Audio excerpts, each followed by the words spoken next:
What's up guys? Ayan, welcome back sa ating vlog. Yan po guys.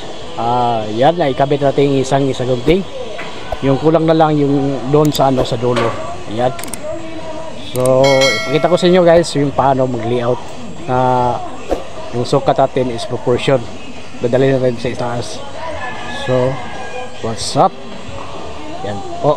A few moments later. So ayan guys, may guhit na tayo dito. Ayan, pakita ko sa inyo yung guhit.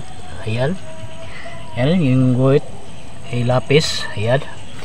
Yung guhit ayan guys is ayun, yung hulog yun galing sa itaas. Yung zipper lens niyan. Yun ang hulog. So gagawin natin ngayon, susukatin natin to hanggang sa dulo. Yan, mayroon ako sinusukat ko na to. Yan, pakita ko na sa inyo yung guhit. Yan.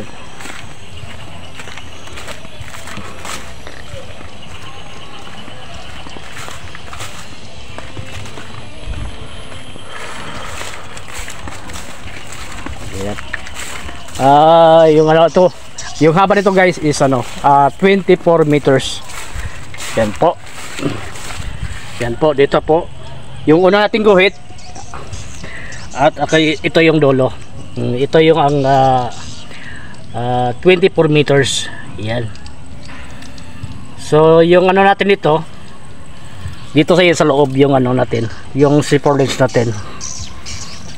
Dito yung 24, dito yung natin, zipper lens na 2x6. Yan. So kung yung sukat nito guys, 24 meters, ganun din sa kabila. So dito tayo guys.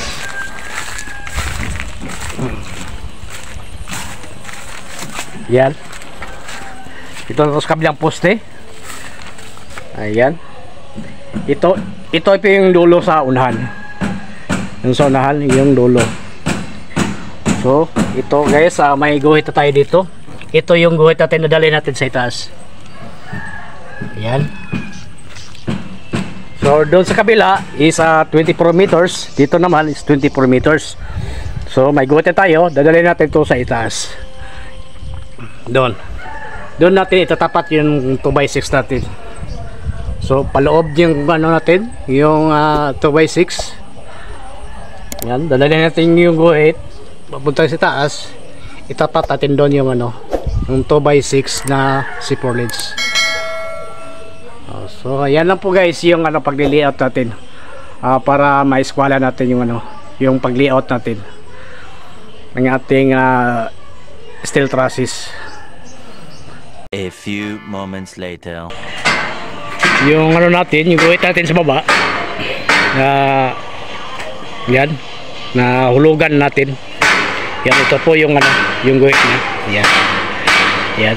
Ito yung hulog galing sa baba. Dinadala natin dito sa itaas.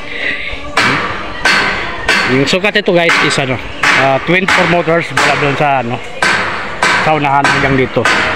Yan, so dito natin yung itapat yung sa gilid ng zipper lens, 2x6. Yan, dito sa loob yung yung 2x6. Yan, pag ganun ito guys.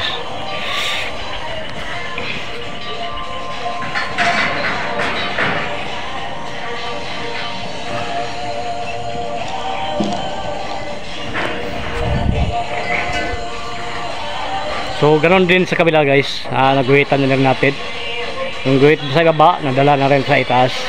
Yan. Bali proportion na to yung sukat nya, 24 dito sa kabila, 24 meters din sa kabila.